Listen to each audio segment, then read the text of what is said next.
अब आप जो कोई भी आपको शिपमेंट चाहिए, वो शिपमेंट आप पहले एडवांस पैसे दोगे तब मिलेगा।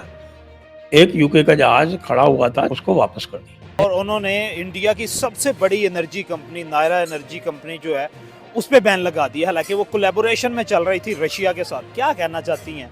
हिट तो किया है उन्होंने, क्या रिटेलिएट बैक करेगा इंडिया? जब भारत ने दिखाई सकती यूरोपियन यूनियन को दिया करारा जवाब, नायरा एनर्जी की चाल से हिल गया पूरा खेल। स्टाइल देख रहे हैं, भारतीय रिफाइनर्स की स्टाइल देख रहे हैं। जब यूरोपियन यूनियन ने अपने 18वें प्रतिबंध पैकेज में रूस से तेल सौदों को लेकर भारत की नायरा एनर्जी को निशाना बनाया, तो उन्हें लगा होगा कि भारत झुक जाएगा, पर नहीं।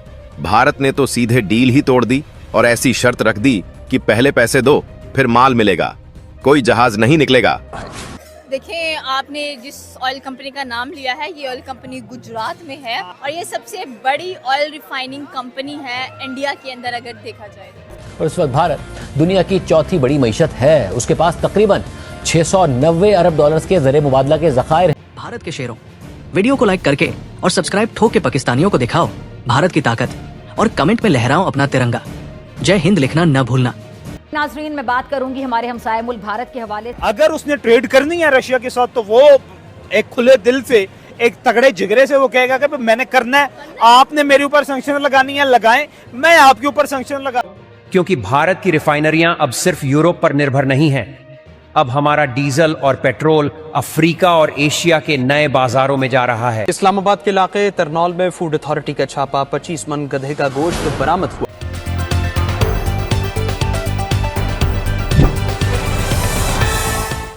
नमस्ते साथियों, जय हिंद।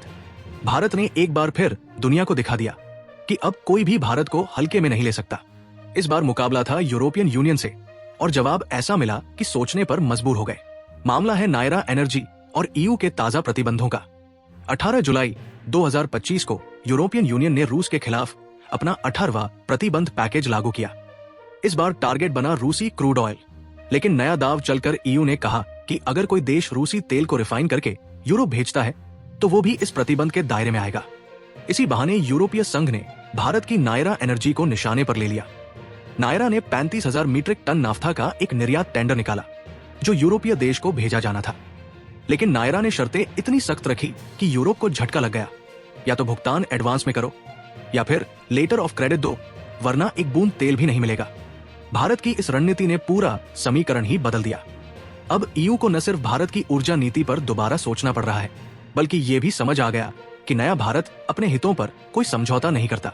क्या आप तैयार हैं भारत की इस नई रणनीति की और परतों को समझने के लिए? आइए विस्तार से जानते हैं इस गेम चेंजर चाल के पीछे की कहानी।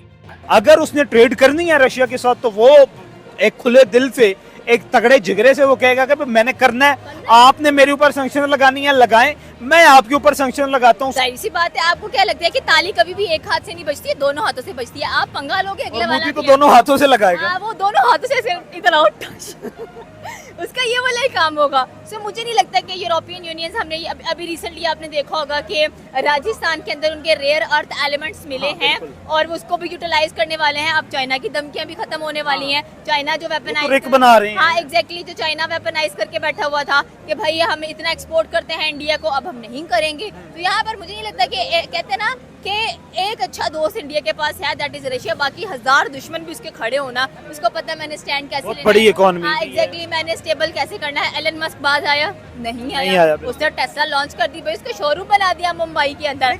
एलन मस्क उसने तो ट्रम्प की दुश्मनी में किया है। अब ये देखिए 2008 से मनमोहन सिंह के दौर से ये डील चल रही थी कि आप एलोन मस्क के साथ कि आप अपनी टेक्नोलॉजी यहाँ पे लेके आए, और फिर 2024 में ट्रम्प के आने के बाद, लेकिन अचानक जब से उसने अमेरिकन वो डेमोक्रेटिक पार्टी बनाई और उसके फौरन बाद टेस्ला आ गया, ये तो मेरे ख्याल में कैच मिला है उसकी डोनाल्ड ट्रम्प की मुखालफत में, इसलिए एलोन मस्क लेके आया। या अमेरिका की या ये इंडिया की सक्सेस है, ये डिप्लोमेटिक सक्सेस। देखिए वो कहते हैं ना कि एक बंदा हो जिसका कुब निकला और वो सीधा ना आ रहा हो, तो आप उसको टांग मारो एट द राइट मोमेंट, उसका कुब भी सीधा हो जाता है। तो इंडिया के साथ बिल्कुल यही हुआ है। इतनी कोशिशें की नरेंद्र मोदी ने, बट एटलीस्ट ट्रम्प ने खुद ही मौका दे दिया कि भाई जाओ, तुम मेरी तरफ से फ्री हो और जा करना, तुम इंडिया में बैठो, वहाँ की इकोनॉमी बूस्ट करो, वहाँ के लोगों को हेल्प आउट करो, ये सारा कुछ। उसने तो आईफोन को भी बोला था उठाओ इंडस्ट्रीज यहाँ से, वहाँ भी साहब उन्होंने कहा कि sorry there is a big market, वो बड़ी मछली है, हम उसको नहीं छोड़ सकते हैं। और लेबर सस्ती है और अमेरिका के एग्जैक्टली। आप ये चीजें देखें ना कि जहाँ पर आपको बेनिफिट है वो कौन है, वो इंडिया है। इंडिया, वो यहाँ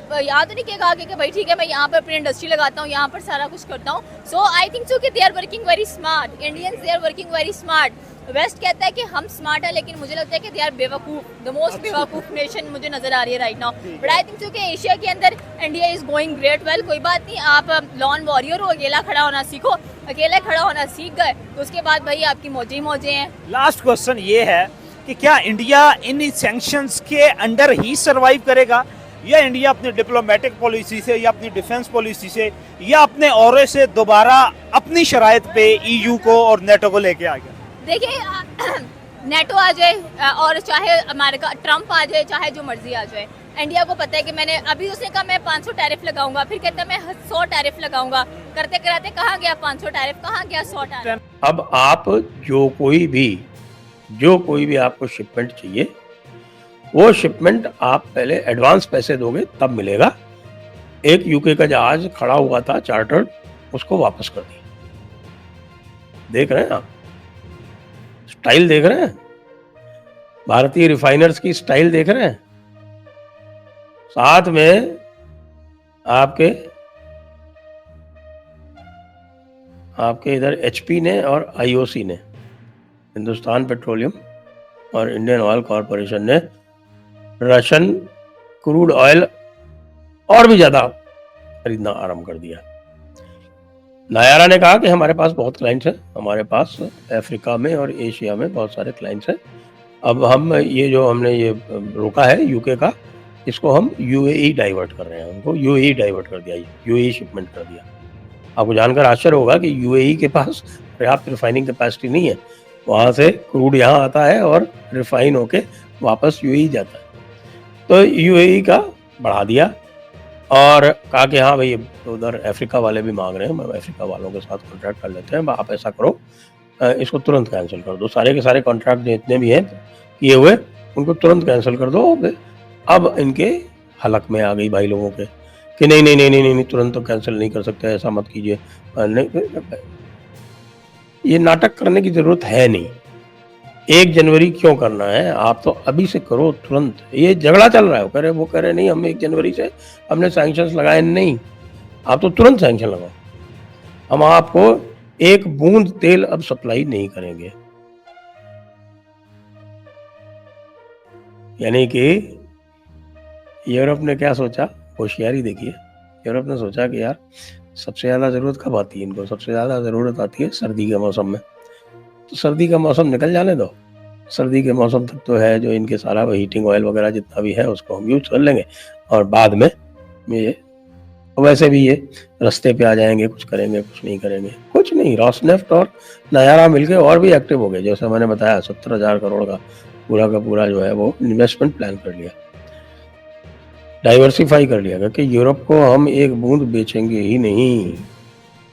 देख रहे हो ना विनोद, ये जो नया भारत है ये तो बहुत तेजी से रिएक्ट करता है। इस चैनल पर सबसे पहले मिलती है वो आवाज जो देश के पक्ष में बुलंद होती है।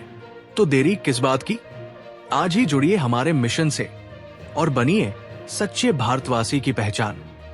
वीडियो देखने के लिए आपका आभार। जय श्री राम, वंदे मातरम।